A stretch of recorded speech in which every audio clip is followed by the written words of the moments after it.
Assalamualaikum warahmatullahi wabarakatuh. Bismillahirrahmanirrahim. Apa kabar semua anak-anakku, sehat? Alhamdulillah. Sebelum kita belajar, mari kita baca doa terlebih dahulu. Bismillahirrahmanirrahim. Rabbi zidni ilma warzuqni fahma waj'alni minas solihin. Rabbi shrah li sadri wa yassir li amri wahlul 'uqdatam min lisani yafqahu qawluh. Amin. Anak-anakku sekalian, pada pembelajaran video ini, yang pertama tujuannya yaitu agar sampean bisa mengetahui apa itu hakikat sholat dan hakikat zikir. Yang kedua, sampean semuanya itu mengetahui seperti apa sih perilaku-perilaku hakikat sholat dan zikir. Mari kita bahas, mari kita kupas mengenai tentang hakikat sholat dan zikir. Anak-anakku sekalian semuanya, hakikat sholat dan zikir, sholat secara bahasa yaitu berdoa. Sholat secara bahasa yaitu berdoa. Sedangkan secara istilah yaitu seluruh perbuatan dan ucapan yang dimulai dengan takbiratul ihram dan diakhiri dengan salam. Seperti yang kita sudah laksanakan setiap hari, yaitu sholat 5 fardu. Sholat itu ada sholat fardu dan sholat sunnah. Sholat fardu itu ada sholat fardu ain seperti sholat 5 waktu. Ada sholat fardu kifayah seperti sholat jenazah. Kalian harus tahu ini perbedaannya antara sholat fardu ain dan sholat fardu kifayah. Sholat fardu itu hukumnya wajib dilaksanakan oleh semua umat Islam. Sholat sunnah itu boleh dikerjakan, boleh tidak dikerjakan. Dalil mengenai tentang sholat yaitu Bismillahirrahmanirrahim. Utslu ma uhiya ilaika minal kitabi wa aqimis sholat. Inna sholata tanha anil fahsya wal munkar wala dzikrullahi akbar wallahu ya'lamu ma tasna'un.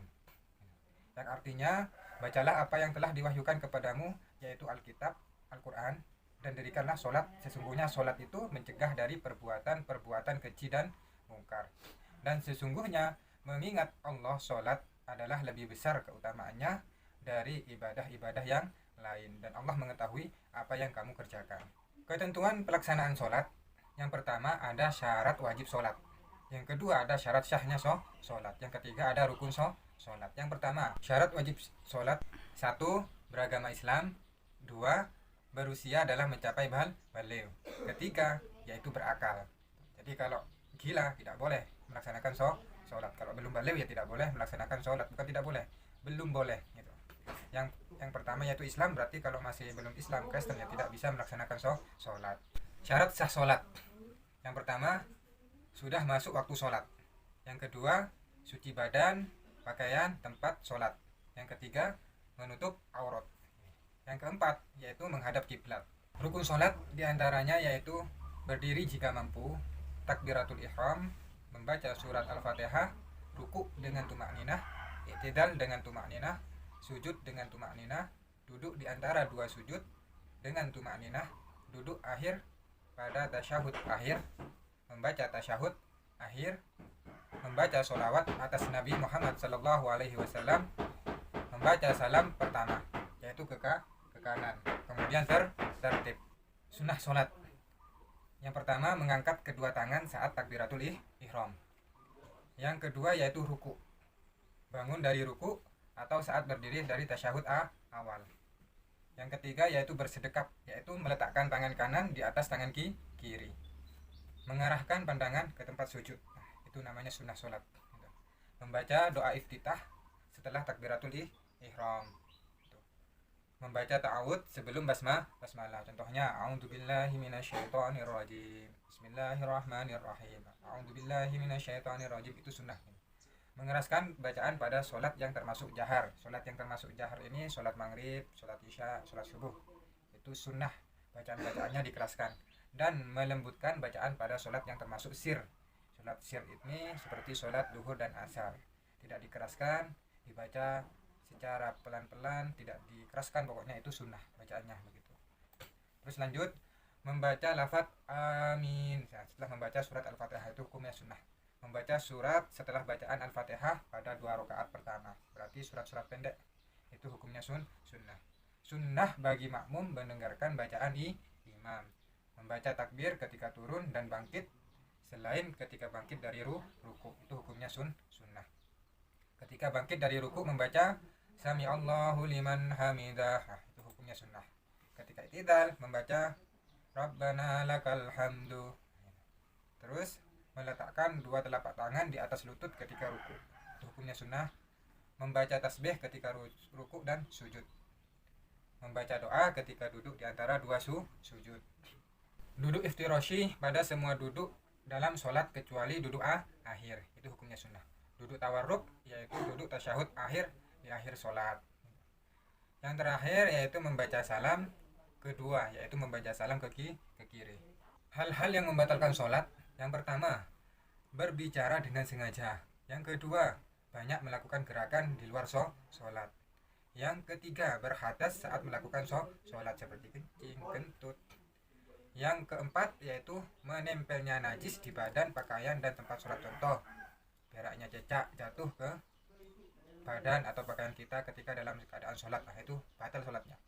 Yang kelima yaitu terbukanya aurat. Ada angin tiba-tiba sarungnya keangkat, auratnya kelihatan, itu batal sholatnya. Yang keenam yaitu mengubah niat. Yang ketujuh berpaling dari kiblat, menghadap timur, menghadap ke utara, selatan, itu juga batal sholatnya nanti. Yang kedelapan, makan dan minum ketika sholat. Yang kesembilan yaitu tertawa dalam sholat, tertawa itu batal sholatnya. Yang terakhir, yang kesepuluh yaitu murtad. Manfaat menunaikan sholat: yang pertama, mendekatkan diri kepada Allah Subhanahu wa Ta'ala. Yang kedua, sebagai bukti rasa syukur kepada Allah Subhanahu wa Ta'ala. Yang ketiga, dapat memancing rezeki. Yang keempat, menjadi obat kesedihan. Yang kelima, melatih disiplin. Yang keenam, mendidik manusia menjadi bersih jiwanya, hatinya. Yang terakhir yaitu memperkokoh rasa persaudaraan antar muslim. Dengan cara apa? Salah satunya dengan cara sholat berjemaah di masjid-masjid, sehingga hablum minan nas, hubungan sesama manusia itu terjalin. Hakikat zikir, anak-anakku sekalian, perlu sambian cermati, amati, dengarkan, tolong. Zikir artinya yaitu mengingat kepada Allah Subhanahu wa Ta'ala. Dengan apa? Dengan cara menyebut nama-namanya. Zikir dapat dilakukan kapan saja, kecuali sedang buang air kecil dan buang air besar. Itu tidak boleh melaksanakan atau mengucapkan zikir-zikir yang mengandung nama-namanya Allah. Dengan berzikir, hati kita akan menjadi tenang. Ayatnya apa? Ayatnya yaitu Bismillahirrahmanirrahim. Ya ayyuhalladzina amanu dzkurullaha dzikran katsira. Yang artinya, hai orang-orang yang beriman, berzikirlah dengan menyebut nama Allah, zikir yang sebanyak-banyaknya. Surat Al-Ahzab ayat 41. Cara berzikir itu ada 3 macam. Yang pertama, zikir dengan hati. Gimana sih zikir dengan hati? Yaitu dengan zikir bertafakkur, memfikirkan dan merenungkan ciptaan-ciptaannya Allah. Ciptaannya Allah itu banyak, ada manusia, ada hewan, tumbuhan, dan macam-macam. Sampai itu renungkan, pikirkan, itu termasuk zikir dengan hati. Yang kedua, zikir dengan ucapan, zikir dengan lisan, lafaz-lafaz yang mengandung keagungan nama. Yang kedua yaitu zikir dengan ucapan. Apa sih maksudnya zikir dengan ucapan? Zikir dengan lisan yaitu lafaz-lafaz yang mengandung keagungan nama Allah, seperti membaca tasbih subhanallah, subhanallah, membaca tahmid alhamdulillah, alhamdulillah, membaca takbir Allahu akbar, membaca istighfar astaghfirullahaladzim, membaca tahlil la ilaha illallah, serta membaca Al-Quran dan membaca sholawat. Itu termasuk kepada zikir dengan ucapan.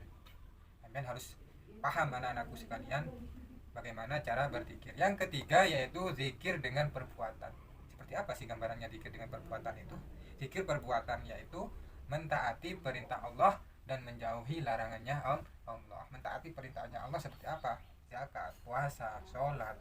Menjauhi larangannya Allah, tidak berbuat zina, tidak mencuri, tidak minum minuman, itu namanya menjauhi larangannya Allah. Sambil melaksanakan itu semua, itu termasuk zikir bil arkan atau zikir dengan perbuatan. Manfaat zikir, anak-anakku sekalian semuanya: yang pertama, mendapat ampunan dari Allah. Yang kedua, senantiasa mensucikan, memuji, mengagungkan dan mengesahkan Allah.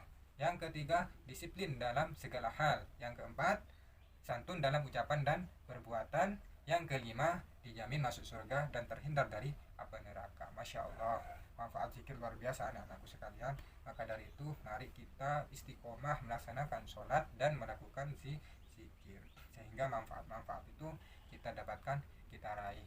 Jadi anak-anakku sekalian, dalam pembelajaran video ini bisa diambil kesimpulan yang pertama, hakikat sholat, yang mana dalam sholat itu ada syarat wajib sholat, ada sahnya sholat, ada rukun sholat, ada sunnah-sunnah sholat, serta ada hal-hal yang membatalkan sholat dan manfaat melaksanakan sholat secara istiqomah.